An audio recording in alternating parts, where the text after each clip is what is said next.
দূর ওই প্রবাসে যারাই আছে তারাই বুঝে রে ভাই কষ্টের কি জ্বালা। তাদের মধ্যে নাই কোনো বিশ্রাম আর নাই কোনো সুখ শান্তি। তারা যেদিকেই তাকায় রে ভাই দেখে শুধু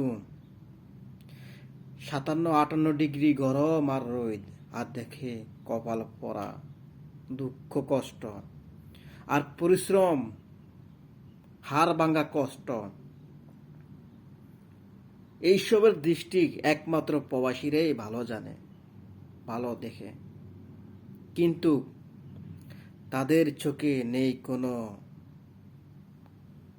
ঘুম ভরা দিন, কষ্টে ভরা কাটে তাদের জীবন।